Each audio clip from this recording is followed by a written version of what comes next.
Irmãos, boa noite, graça e paz. Bom, hoje nós daremos início a mais um culto e graças a Deus por isso. E nesse momento, eu quero convidar você a abrir a sua Bíblia em Colossenses 1, a partir do verso 3, e nós leremos aí e teremos uma breve reflexão. E vai dizer assim para a gente, Colossenses 1, verso 13. Pois ele nos resgatou do domínio das trevas e nos transportou para o reino do seu Filho amado, em quem temos a redenção, a saber, o perdão dos pecados.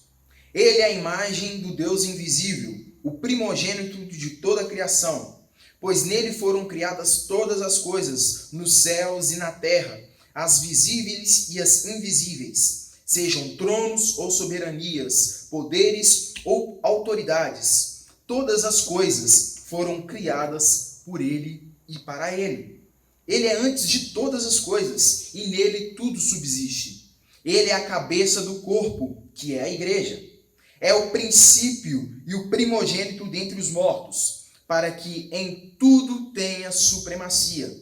Pois foi de agrado de Deus que nele habitasse toda a plenitude, e por meio dele reconciliasse consigo todas as coisas, tanto as que estão na terra quanto as que estão no céu, estabelecendo a paz para o seu sangue derramado na cruz. Antes, vocês estavam separados de Deus e em suas mentes eram inimigos por causa do mau procedimento de vocês.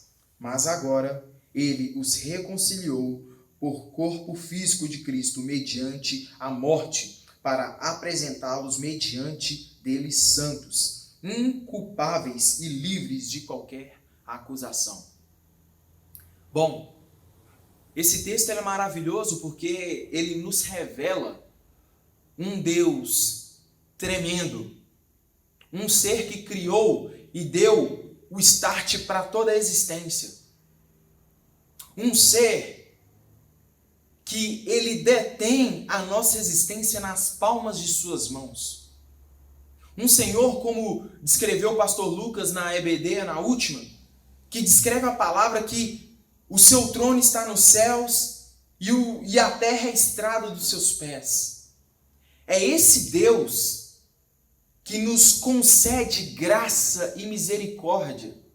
É esse Deus que nos achou indesculpáveis. É esse Deus que enxergou em nossa alma todo tipo de maledicência e enxergou em nossos corações um estado totalmente separado de sua essência. E que Colossenses, ele está relatando a grandeza desse Criador. Ele está exaltando e magnificando o quão grande o nosso Deus é, o quão maravilhoso ele é. E nos mostrando que é esse Deus, é esse Senhor, sendo dono de toda a criação,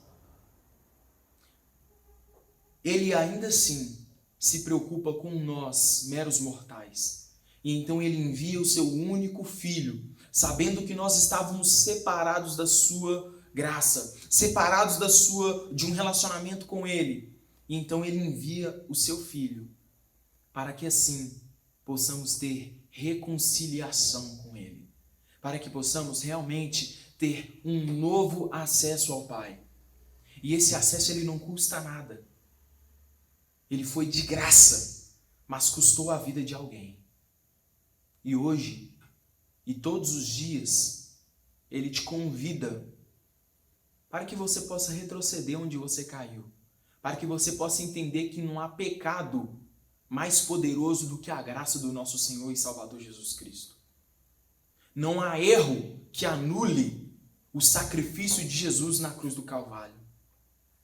Então, ele nos convida a pegar os nossos pecados e entregar a ele, porque ele disse aqui no verso 22 que agora ele nos reconciliou pelo corpo físico de Cristo mediante a morte, para apresentá-los diante dele santos, inculpáveis e livres de qualquer acusação. O nosso advogado, ele decidiu ser réu em nosso favor. E agora, essa oportunidade de aceitarmos essa graça, essa fé e essa benevolência é de extrema urgência. E eu e você temos esse privilégio de desfrutarmos desse amor incalculável de Jesus na cruz do Calvário. Então eu quero convidar você a refletir, a abaixar sua cabeça aí na sua casa e na abertura desse culto nós oraremos ao Senhor, nós glorificaremos a Ele, nós entregaremos esse culto em suas mãos e nós pedimos a Ele que Ele sonde os nossos corações para que Ele realmente veja se há em nós um caminho mau, para que através disso, desse momento, Ele possa nos direcionar no caminho correto, para a glória do Teu nome. Vamos orar? Pai, nós queremos agradecer ao Teu nome, Pai. Agradecer ao Senhor por todos os livramentos que o Senhor gera em nós e através de nós, Pai. Senhor, nós queremos Te pedir perdão, Deus, porque nós sabemos que nós somos seres pecaminosos, nós somos seres cheios de defeitos, Pai. Nós, ó Deus, em nossa vontade primária, ó Pai, nós não queremos nada com o Senhor, Pai. Mas, Deus, nós queremos glorificar e bendizer ao Senhor, Pai, porque a Sua graça, ela nos chama e nos alcança todos os dias, ó Pai. Ó Deus, a fé que o Senhor nos presenteou, ó Pai, ela nos impulsiona, ó Pai, a nunca esquecer e nunca largar o Senhor, ó Pai. Deus, impulsiona, ó Pai, os nossos corações a uma fé realmente viva, a um relacionamento realmente vivo e agradável a Ti, Pai. Que esse culto, ó Pai, não seja um culto, ó Pai, em que nós apenas assistiremos, ó Pai, mas que nós sejamos realmente, ó Pai, coparticipantes deste culto, Pai. Que possamos, ó Pai, louvar ao Senhor com todo o nosso coração, com os louvores que serão entoados. Que nós, ó Pai, possamos, ó Pai, aprender, ó Pai, mais do Senhor e estar com os nossos ouvidos abertos, ó Deus, com a palavra, ó Pai, que será proferida aqui pelo nosso pastor, Pai. Então, Deus, que o Senhor encontre o nosso coração vulnerável para a Tua palavra e que o nosso coração esteja como terra fértil para a plantação do Teu Evangelho e que essa boa nova, todos os dias, possa transformar e gerar transformação em nós, pois sabemos que nós somos uma obra em andamento. E obrigado, e é bom saber que o Senhor é o construtor dessa obra. Em nome de Jesus, pois sabemos que se o Senhor começou, o Senhor há de terminar. Para a glória de Deus Pai, é que nós oramos e agradecemos. Amém.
Irmãos, chegamos no nosso tempo de dízimos e ofertas e eu quero compartilhar uma pequena passagem em 2 Coríntios 9 que vai dizer: lembre-se, aquele que semeia pouco também colherá pouco, e aquele que semeia com fartura também colherá fartamente. Cada um dê conforme determinou em seu coração, não com pesar ou por obrigação, pois Deus ama quem dá com alegria.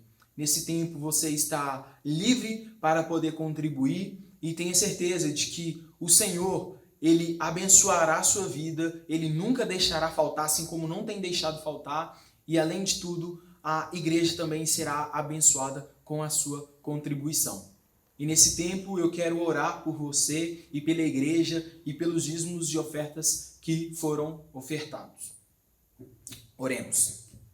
Pai, nós queremos louvar ao Senhor, Pai, agradecer ao Senhor por cada irmão, ó Deus, que depositou, ó Deus, o seu dízimo, a sua oferta, ó Pai, confiando na sua provisão, Deus. E nós pedimos ao Senhor, Deus, que nada venha faltar, ó Pai, na casa desses irmãos, ó Pai, e também, ó Deus, na tua casa, ó Pai, pois sabemos, ó Pai, que todos os dízimos e ofertas, ó Pai, eles são para mantimentos aqui da tua casa, ó Pai, eles são, ó Pai, para a manutenção, ó Pai, da tua obra, ó Pai, que gera custos, Deus. E nós pedimos também, ó Pai, as pessoas, ó Pai, que por alguma ocasião, ó Pai, não conseguiram, ó Deus, que o Senhor bem está, ó Pai, os abençoando e dando a eles, ó Pai, condições, ó Pai, para que possam, ó Pai, na próxima vez ofertar para a glória do Teu nome, Deus. E abençoe a nossa igreja e que a cada dia, ó Deus, possamos, ó Pai, realmente, ó Deus, entendermos, ó Pai, o Teu Evangelho em sua plenitude, para a glória do Teu nome. Amém.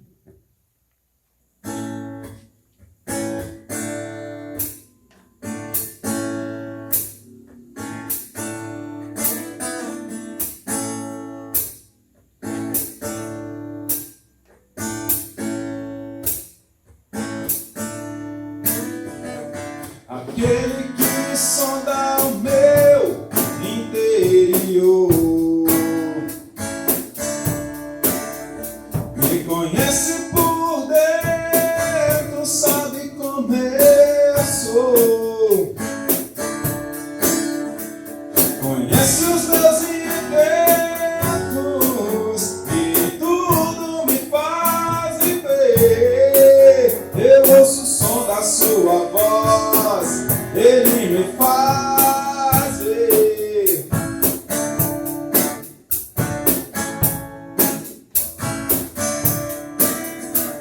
Aquele que sonda o meu interior me conhece por dentro, tudo aquilo que eu sou, e nem o seu próprio filho poupou em meu favor. Eu não quero mais sair deste universo de amor.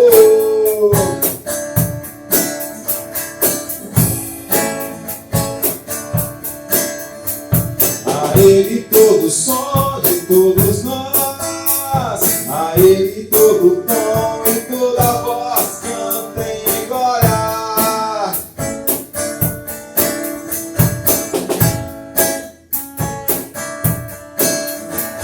A Ele todo som de todos nós, a Ele todo tom e toda voz cantem glória.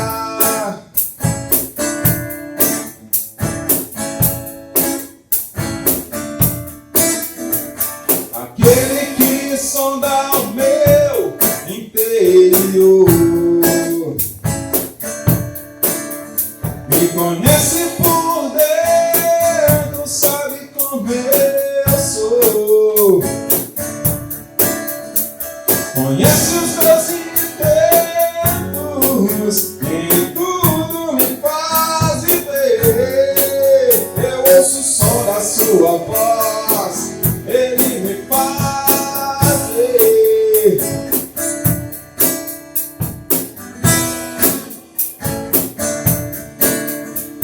Aquele que sonda o meu interior me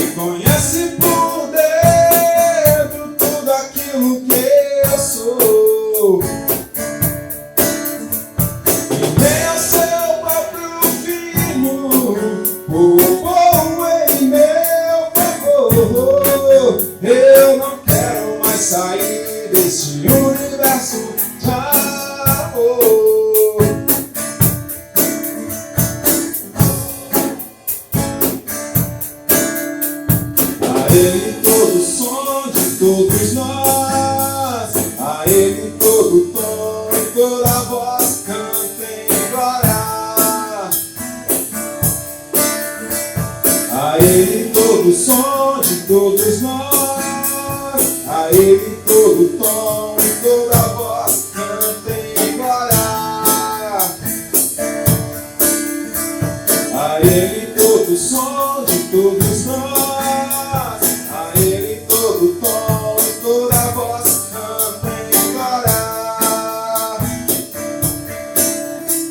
A Ele todo som de todos nós, a Ele todo tom e toda voz cantem glória. Cantem glória. Cantem glória. Cantem glória.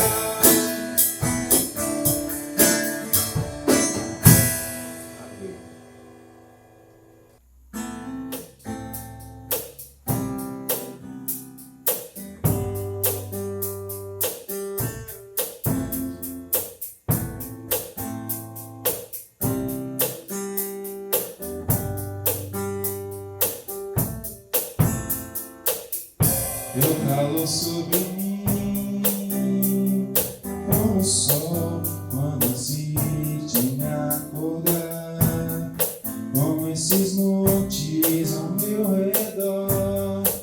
Tu és a minha muralha, a perfeição da criação, manifesta o teu resplendor, todo som, toda cor. Seja louvor ao Rei da Glória. Quem é este Rei da Glória? O Senhor dos Exércitos, poderoso nas batalhas. Ele é o Rei da Glória.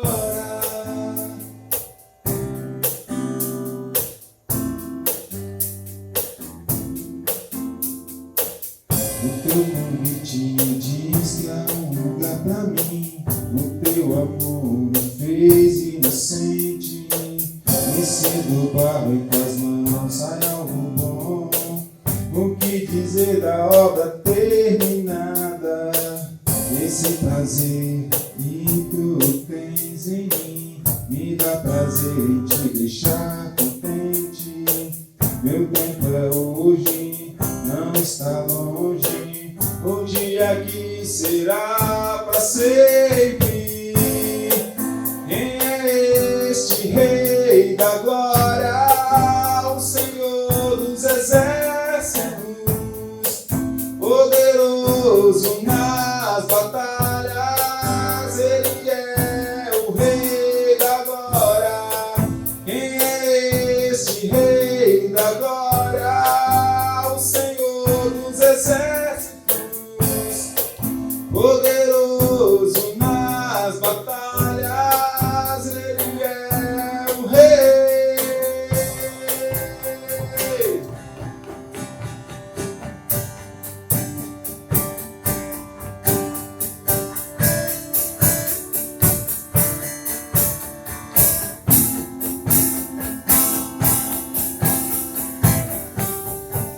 O que era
nos chama pra mostrar o caminho de volta pra Ele. Boa noite, igreja. Muito bom nós termos todo esse tempo de culto, cantarmos louvores tão maravilhosos, ter tempo de oração, isso é muito precioso. E agora também nós vamos ter um tempo muito precioso lendo a palavra do Senhor e refletindo nela. E para isso eu quero convidar você a abrir a sua Bíblia no livro de Apocalipse, no capítulo 5. Nós vamos falar sobre um texto que precede o capítulo 6. O capítulo 6 fala sobre os selos. Nós já falamos sobre esse texto algumas vezes aqui na igreja. Mas nós vamos falar sobre o capítulo que precede, que eu acho que eu nunca falei aqui com os irmãos, nunca comentei sobre. Mas ele traz um princípio para nós que é fundamental para a nossa caminhada e, sobretudo, para esse tempo, tá, irmãos? Porque a gente fala, né, dessa mudança que nós estamos vivendo. O mundo, ele está sempre em mudança. Ele está sempre em mudança. Talvez toda essa questão da Covid-19, coronavírus, tenha gerado uma disruptura um pouco maior, um pouco mais brusca, uma mudança um pouco mais brusca, que certamente nós vamos sentir quando o estudo acabar e a gente vai poder delimitar isso.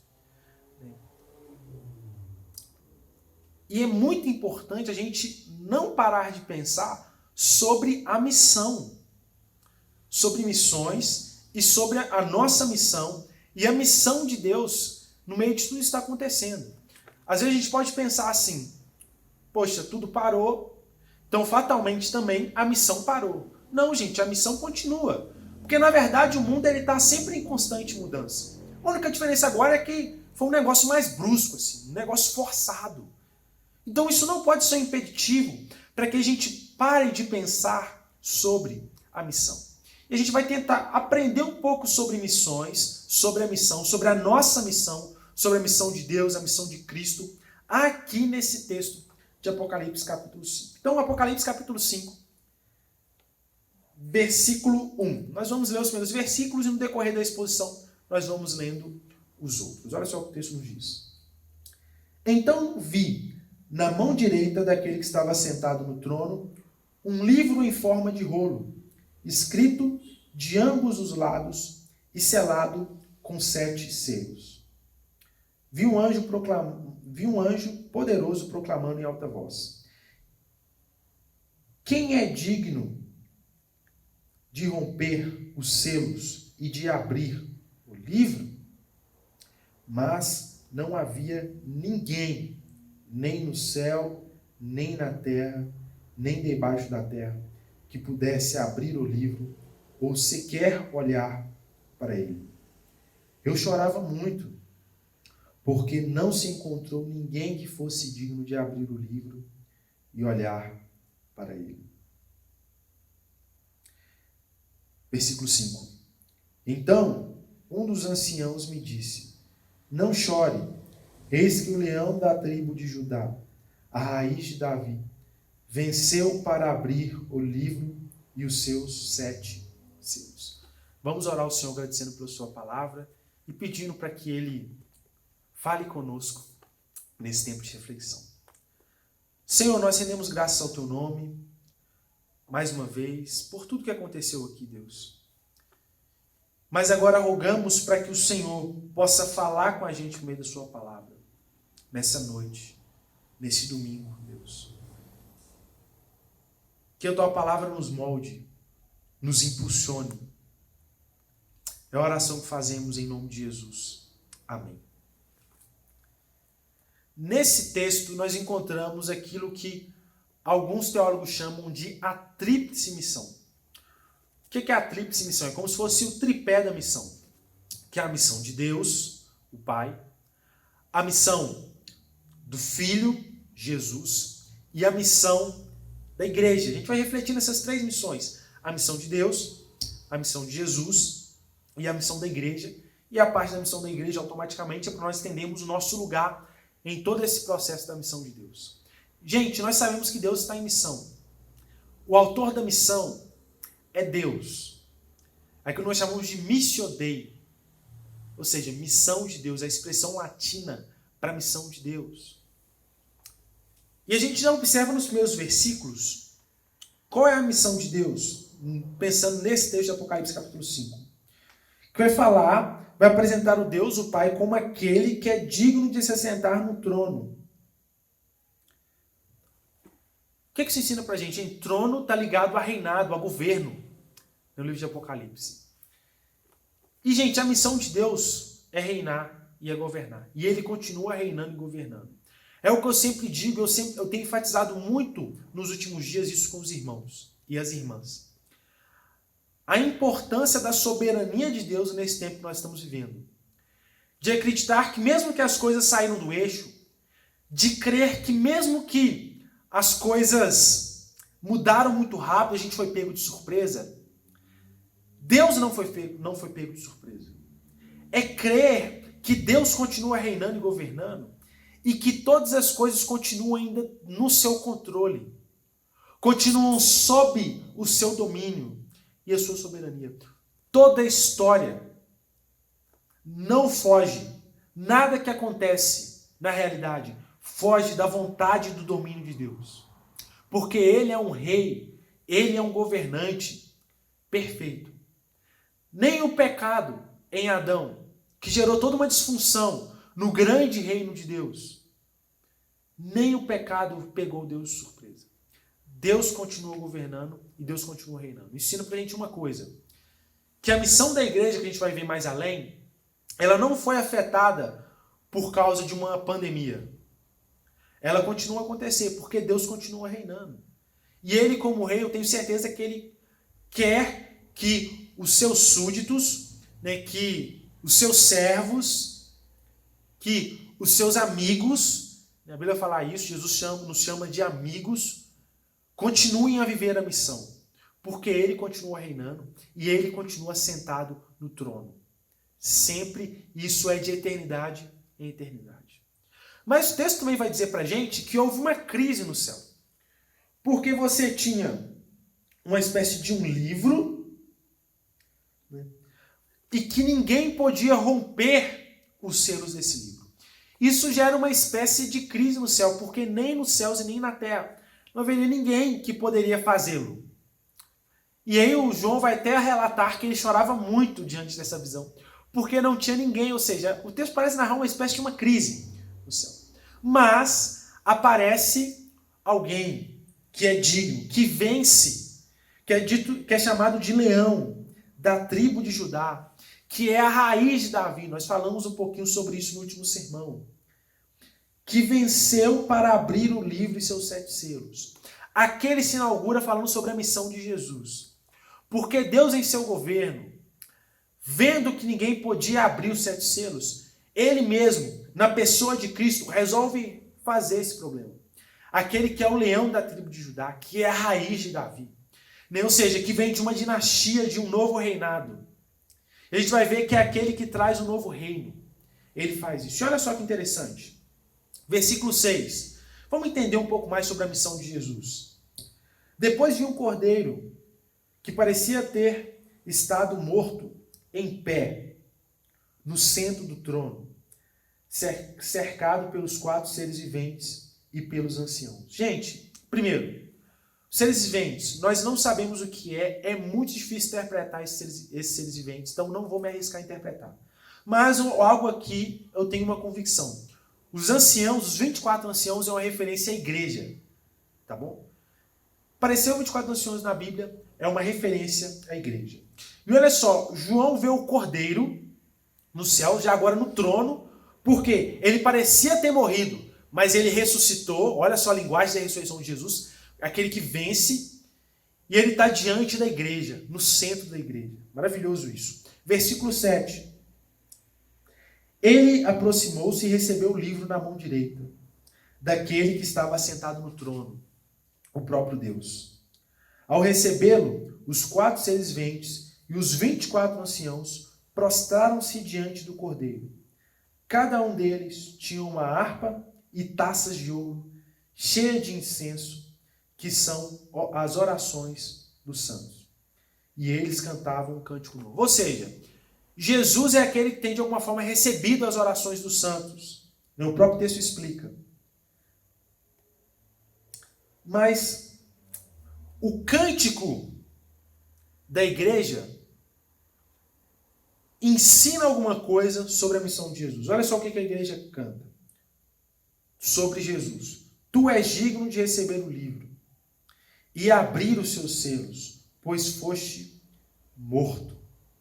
E com teu sangue compraste para Deus gente de toda tribo, língua, povo e nação. Primeira coisa sobre a missão de Cristo que foi efetuada, primeira verdade, né? Que Cristo morreria, e nós sabemos muito bem, para comprar, e com o sangue dele comprar gente de toda tribo, língua, povo e nação. Que interessante, né? Cristo paga o preço pelos nossos pecados. Em Adão, gente, quando Deus fez um pacto com Adão, olha, se você comer com Adão e Eva, com a humanidade, se você comer desse fruto, certamente você morrerá. Esse é o pacto. O que nós fizemos? Nós quebramos esse pacto em Adão. Nós quebramos o pacto que Deus fez com a gente. Então isso gerou uma dívida. Nós tínhamos uma dívida com Deus. Gente, lembram aquelas historinhas, né, que você tem lá diabo, e o diabo tem as pessoas aprisionadas, e ele vai negociar com Deus, né, a vida dessas pessoas. E aí Deus vem Jesus para morrer, para pagar para o diabo. Gente, isso não existe. A nossa dívida não é com Satanás. A partir daqui nós ficamos sujeitos à ação de Satanás. Mas a nossa dívida era com Deus, porque nós quebramos um pacto com Deus. E aí o próprio Deus fala assim, não, já que eles não podem pagar essa dívida para eles é impagável, é impossível deles pagarem, eu mesmo vou solucionar esse problema. Então eu, na pessoa de Jesus, vou ir lá e pelo derramamento de sangue, vou pagar o preço. E vou comprar gente de toda tribo, povo, raça e língua. Olha que interessante. Não somos nós que pagamos o preço. É Cristo que paga o preço. É por isso que eu não gosto nem muito dessa linguagem. Quando chega um novo convertido na igreja, a gente fala assim, irmão, tem que pagar o preço. Porque essa linguagem não comunica a verdade do evangelho. Porque Cristo, gente, não pagou o preço parcialmente. Cristo pagou todo o preço pelos nossos pecados. O sacrifício de Cristo, ele não é parcial. Ele é efetivo. Ele é completo. Ele é perfeito. E o texto dá a garantia que, na perfeição desse sacrifício, ele compra pessoas de toda tribo, língua, raça, povo e nação. Então, se Deus está governando, Cristo é aquele que, de alguma forma, vem e compra gente para que o reino de Deus, que foi corrompido pelo pecado, seja estabelecido pelo derramamento de sangue e sua ressurreição. Só que ele fala mais uma verdade. Olha só o que ele vai falar, qual é a consequência disso. Versículo 10. Tu, Jesus, construístes reino e sacerdotes. Olha só que interessante. Você vai ver que Deus aqui, ele nos constitui parte de um reino e agora sacerdotes para Deus. Ou seja, no ato de comprar agora, e a igreja fala uma verdade sobre nós, agora nós fazemos parte de um reino que está sendo restabelecido em Cristo Jesus, que é aqui nós chamamos de o reino de Deus, que é uma temática forte nos evangelhos, que chega com Jesus e está acessível a nós, né? Quando Marcos vai dizer que o reino de Deus está próximo, a ideia de próximo ali não é no sentido de tempo, mas é no sentido de espaço, ou seja, nós podemos acessá-lo, nós podemos acessá-lo, e ele agora nos institui sacerdotes. Ou seja, nesse grande reino nós somos sacerdotes de Deus. Nós agora podemos novamente, adentrando ao reino de Deus, nos relacionar com Deus, né? Porque o nosso mediador é Jesus. Então, antigamente, o que o povo fazia? Sacerdote. Eles tinham um sacerdote que era aquele que levava o sacrifício deles até Deus. Agora, Jesus já é o sacrifício. E nós somos sacerdote. Nós chamamos isso de sacerdócio universal dos crentes. Ou seja, todos nós podemos chegar a Deus, onde nós estivermos. É o que aconteceu na Reforma. O catolicismo romano, né, colocavam os padres ou as lideranças religiosas, os clérigos, como sendo os sacerdotes.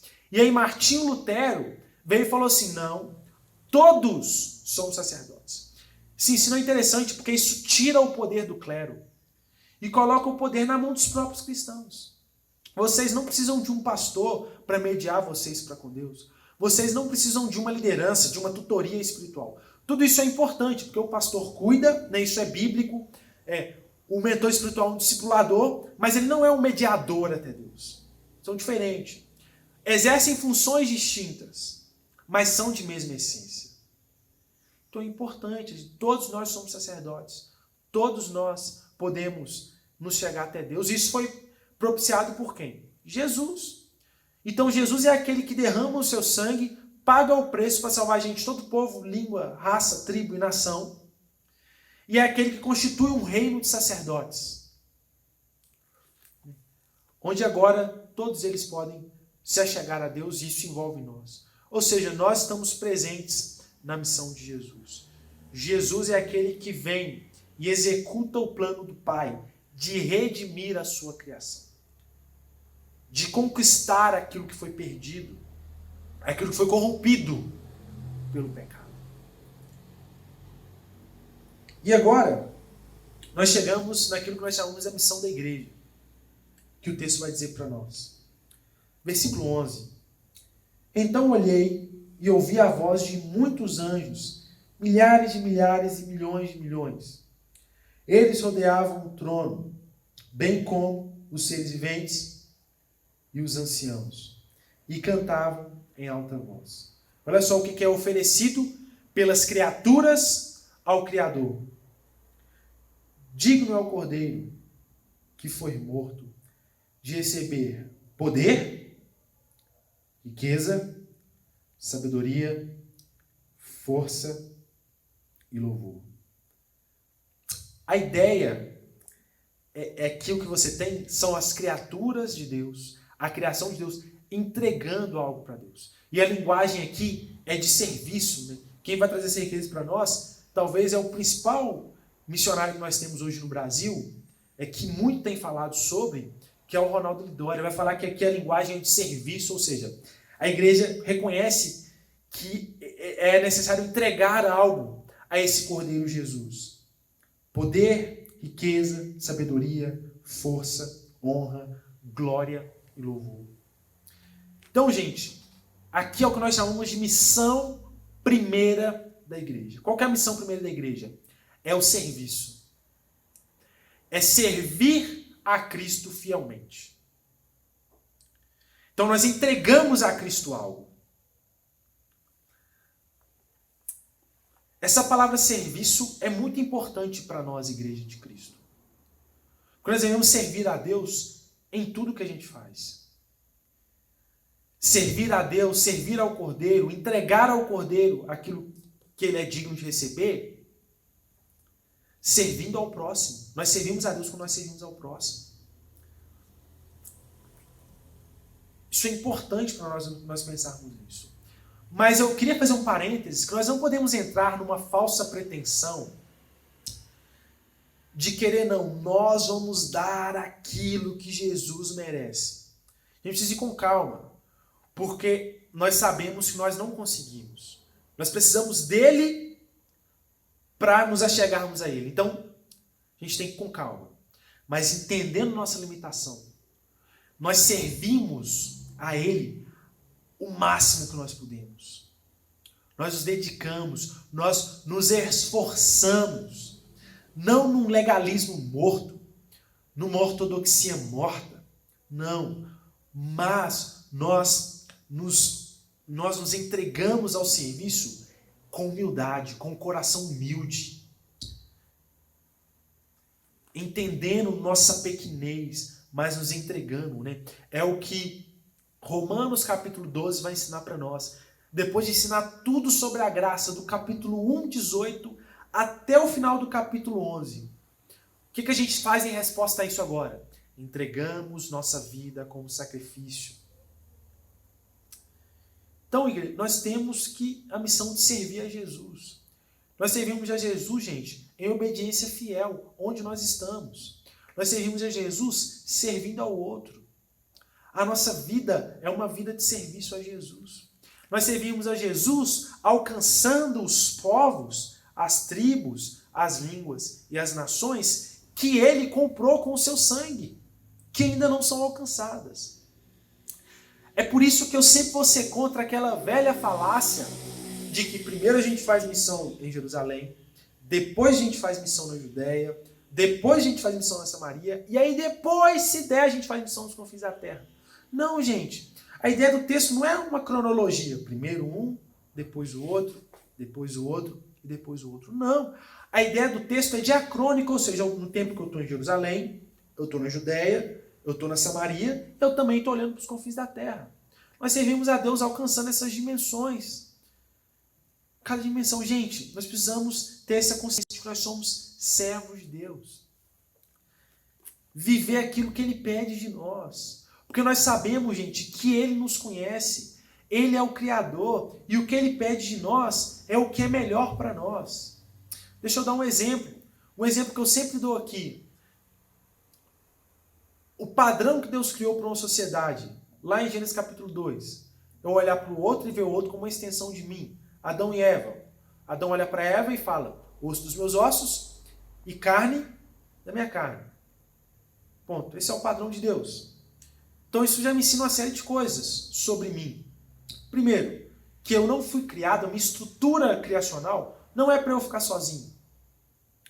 Não é para eu me fechar, mas é para eu ter relacionamentos.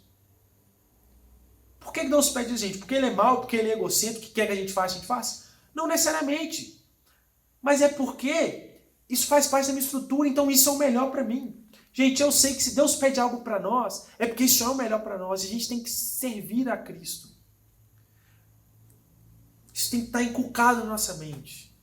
Isso, cada segundo da nossa mente, várias vezes durante o dia, a gente tem que estar relembrando isso. Relembrando, olha, nós somos servos de Deus, eu sou um servo de Deus. E eu estou em serviço a Cristo aqui onde eu estou. Eu estou dando uma passada aqui. Opa, essa passada aqui é um ato de serviço a Deus. Eu estou me alimentando, é um ato de serviço ao Cordeiro, porque eu tenho que entregar ao Cordeiro honra, glória, louvor, poder, riqueza, sabedoria, força. Missão primeira da igreja, servir. Só que esse texto fala também da missão que é a missão maior da igreja. Então a missão primeira, servir, missão maior.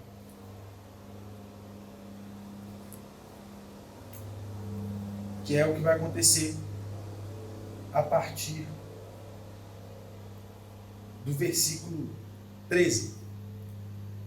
Depois ouvi todas as criaturas existentes no céu, na terra, debaixo da terra e no mar, e todos aqueles, e tudo que nele há, que diziam: aquele que está sentado no trono e ao Cordeiro sejam louvor, a honra, a glória e o poder para todo sempre. Os 4 seres viventes disseram: amém.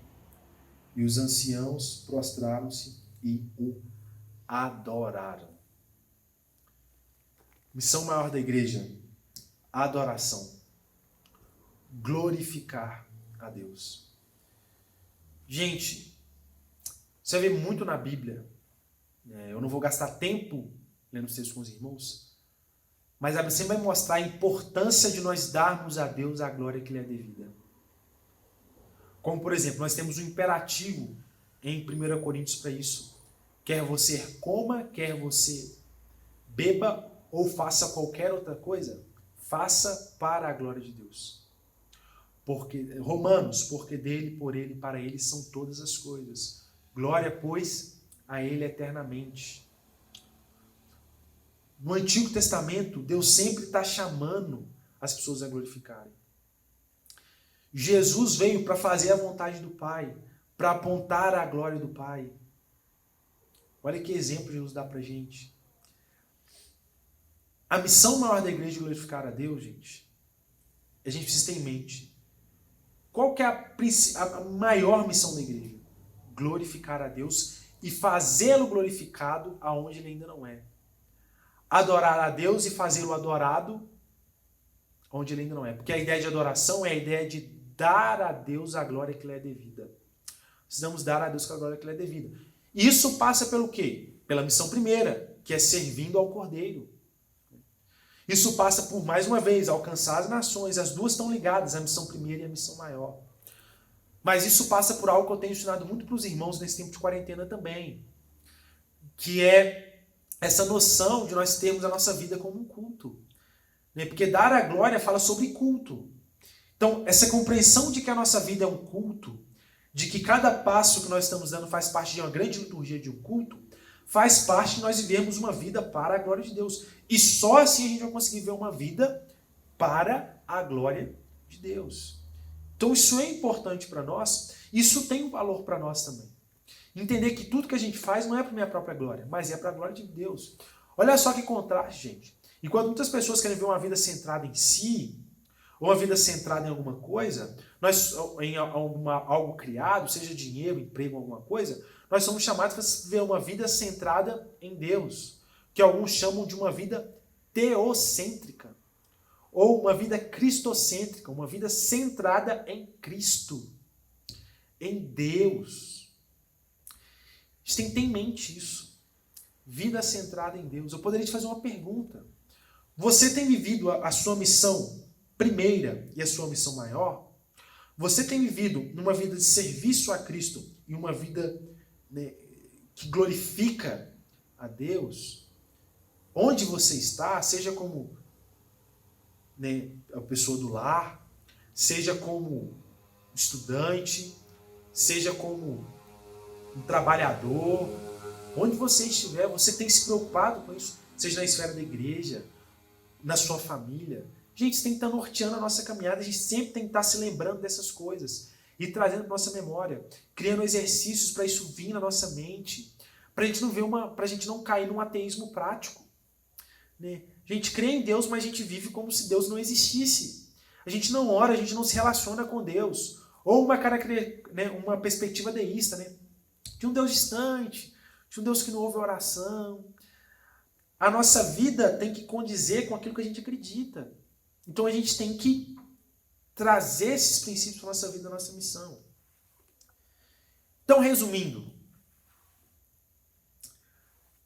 a missão de Deus, governar. E Ele está governando sobre todas as coisas. A gente pode ficar tranquilo. Independente do que aconteça, a gente pode ficar tranquilo e confiar na soberania de Deus. Segundo, a missão de Cristo, que é aquele que compra pessoas de toda tribo, raça, povo, língua e nação, e constitui um reino de sacerdotes agora. Pessoas que podem se achegar até Deus. E terceiro, a missão da igreja, que é a sua missão primeira, que é servir ao Cordeiro, e a sua missão maior, que é glorificar a Deus. Isso é o que nós chamamos de tríplice missão. E a gente tem que ter essa consciência para a nossa caminhada cristã. E, gente, independente do que aconteça com essa igreja, independente do que aconteça, independente dos rumos que você tome como cristão, isso é algo que precisa estar presente na perspectiva de vocês. Quando vocês forem traçar projetos de missão, de visão da igreja, isso aqui tem que estar por trás dos projetos, dos rumos que a igreja vai tomar. Se a igreja não considera isso aqui, ela perde o seu propósito aqui na terra. É como se ela fosse o sal que se torna insípido. Se ele não dá sabor, para que ele vai servir? Só para ser pisado pelos homens. Não podemos perder isso de vista. Precisamos sempre trazer isso à memória e viver isso diariamente na nossa vida individual, mas também na nossa vida como igreja, como primeira igreja batista de Vila Pinho, que se reúne aqui nessa cidade e nesse bairro. Vamos orar ao Senhor. Pai, muito obrigado pela sua palavra e mais uma vez eu oro para que o Senhor aplique essa palavra aos nossos corações, a fim de que possamos vivê-la plenamente em nossas vidas.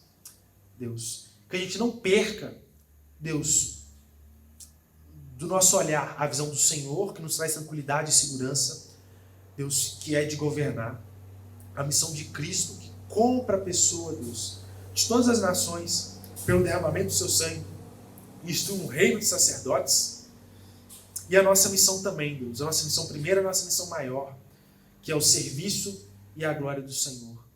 Deus, não nos deixe perder isso de vista. Em nome de Jesus é a oração que fazemos. Amém. Pessoal, alguns avisos muito importantes. O primeiro, assim, é super especial. A juventude da nossa igreja está preparando uma programação top, com o tema Web Crentes. E como que vai acontecer? Pelo menos esse primeiro encontro. Vai ter um primeiro encontro no dia 21, ou seja, sexta-feira, pelo Instagram. Eles vão fazer uma transmissão ao vivo pelo Instagram, conversando um pouco sobre isso. Então você tem que participar. Você que é jovem, você que também é adulto, você que é idoso, todo mundo tem que participar. Pega o Instagram do filho, acessa lá, junta a família. Gente, vai ser muito legal. Tema Web Crentes. E você tem que estar lá. A gente está apoiando nossa juventude também. É muito importante. Eu quero ver toda a juventude lá, tá bom? E ajudem a divulgar e disseminar essa informação. Segundo, gente, programações nossas que já são normais. Nosso estudo bíblico de quarta-feira, às 20 horas, pelo Google Meet, tem sido assim muito bom. A gente tem tido um número muito bom dos irmãos. Então, assim, gente, glória a Deus. Né? A gente tem ganhado muito nesse tempo. E você que tem deixado de participar, você está deixando de ganhar também. Você pode participar da sua casa. Então, assim, muito fácil. Então, quero te convidar a participar. Escola Bíblica também, no domingo pela manhã, pelo Google Meet, às 9 horas da manhã. E no domingo à noite nós estaremos aqui, às 19h30, também pelo YouTube. Eu quero convidar você a fazer parte. E também, sempre tem aquele processo, nossa igreja está aberta, né, aos domingos, das 2 às 5, tá bom? Então Deus abençoe sua vida, você tem uma semana abençoada, uma semana de serviço a Deus e uma semana para a glória de Deus. Deus te abençoe, irmãos.